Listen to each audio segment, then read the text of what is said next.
how it works and everything? Have you No. seen it? No. Let me just give you a quick look under the hood as well, because I really appreciate your transparency as well. So I'm going to be 100% transparent, Thank you. with you as well. So what we've done is we've built a platform that really helps to simplify Elasticsearch and OpenSearch management. And and the platform is called Pulse. Here we have two clusters connected. One is an OpenSearch cluster here. Over here is the OpenSearch cluster, and over here is a search cluster. Okay. What we do, we connect with your cluster in real time. So even if you had customers with many clusters, there's a way we can do an overview here of all the clusters.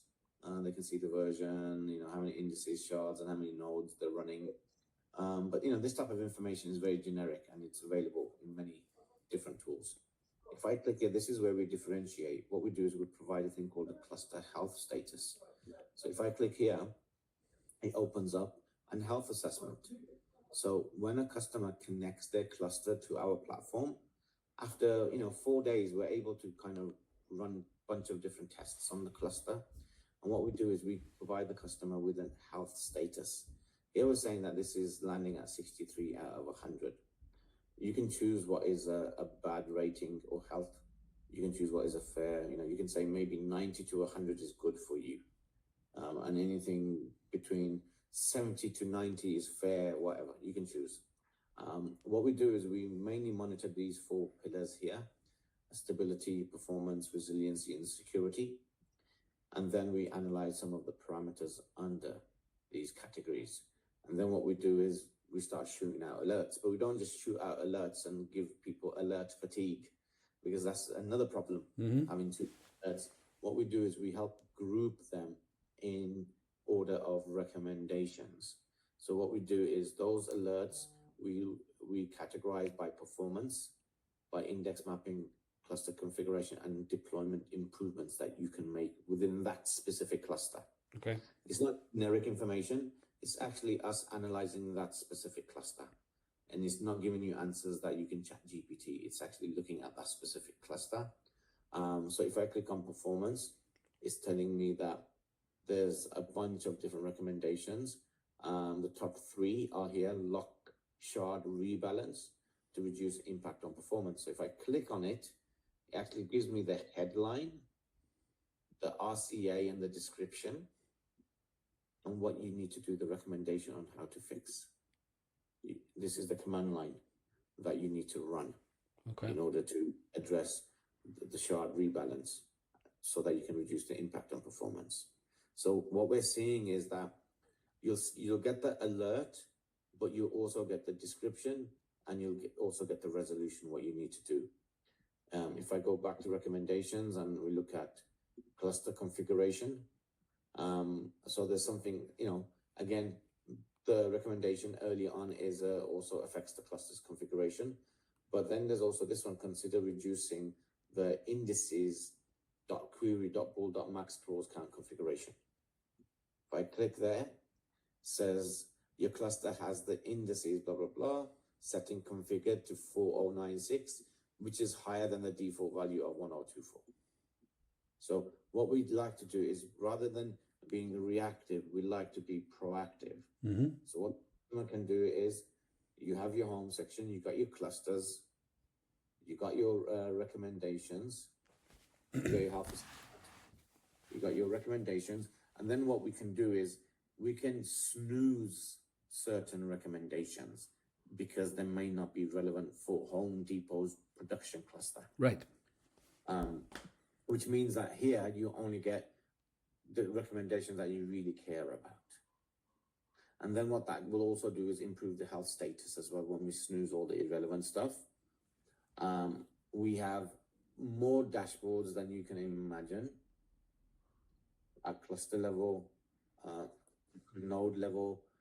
Here we have usage information, so we can also help the customer to optimize the cost as well, because they might be using certain machine types in AWS, and every time we sit with you every quarter or every month, we'd see that there's an opportunity there to manage the resources in a more efficient way. There might be certain VMs that are significantly lower in price they might have more CPU and memory than your current machines, but they might be less per hour. Right. There's more than 600 different AWS instances. That's just on AWS. Wow. We've created a thing called surge pressure. And these are like charts like where you can create a marker here, create a new marker, you can put a description tag, and then every chart underneath there will actually show you that time and date. Excellent. Machine stats. If there's a chart that's not here, we will build it for you. That's where Itamar is really proactive. And then for the indices as well, we group all indices by indexing pattern. I'll load in just a second.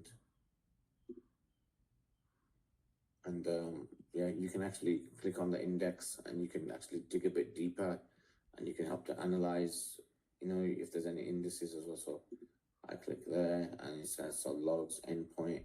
It's telling me the indexing, the search, the latency, the storage, documents. There's a lot there, a lot of information. It actually goes deeper. And then for the shards, what we do is we provide you with a shard heat map. So what we see is that customers find it easier to kind of identify, hot nodes, hot areas, and how to address, and where to look at basically, because you're actually not looking at everything, you're just looking at where the heat is at.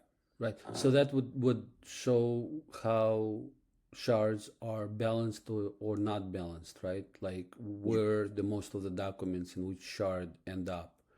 And maybe that would give some improvement for the routing mechanism for those documents to land in the other shards, so they will be more balanced. Is that true? Well, the thing is, that will fall under the recommendations. Okay. You see, under the recommendations, you can then identify it in the chart as well. So when you need to provide that extra data to say, hey guys, here's the recommendation and here's the evidence to prove it. And then there's when it comes to query, you can build your own query analytics as well. This is only for like premium. And then for events and alerts, what we have here is these are all the alerts that are coming in. You can see the unresolved stuff, the repeating stuff as well. Some of the repeating stuff you can kind of start addressing and snoozing if it's not important. Once we know what's happening, and then you have a timeline as well of heavy garbage collection as well, and then you can configure alerting destinations. So what that means is that we go through this cluster with you.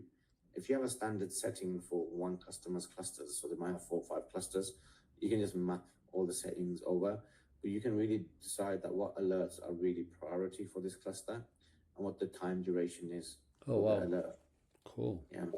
And you can snooze stuff that's irrelevant.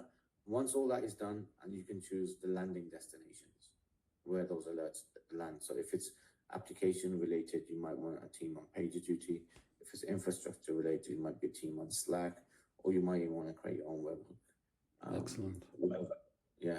So that's really the platform. It's very easy, very simple. What we do is we charge per cluster per year. And then what we do is, like the first cluster may be $5,000 for the year. And then all additional clusters will be at a discounted rate. Okay. But as we're a partner, we'd have like some type of flat fee. And then we can also kind of change up the pricing as well. You might have a cluster that's got a customer that's got 2 clusters, but they're like mammoth clusters. Right. So we charge them a bit more depending on the number of data nodes. You might have a customer that's got 20 really small 5-node clusters. Right. We can't charge them more than the customer who's got the 2 mammoth clusters. So we can work something out when it comes to the commercial side of it. Right. But ultimately, what this does is, if you guys want to manage this yourself, we can license the Pulse platform to you guys, and you can wrap it in any wrapping you want. And then if the customer wants to contact you for first line support, they can contact you for first line support, and you can charge them extra for that as well. Or if you wanted to resell our support services, we can provide a 1-hour SLA, 6, 3-hour, 12-hour, 24-hour. All the customer does is go here and click on contact support. And the way they would do that is they go in the recommendations, they click on a recommendation, and then they like create a ticket or consult an expert around this ticket. Because there's a lot of teams out there that don't have experts sitting next to them who they can ask. They have to usually escalate it to a third party. If they don't have anybody there that can support them, they can escalate this to us, or you could even build your own.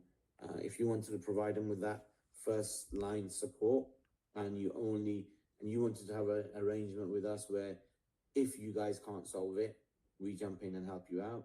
Whatever you guys need, we can structure our partnership in any way.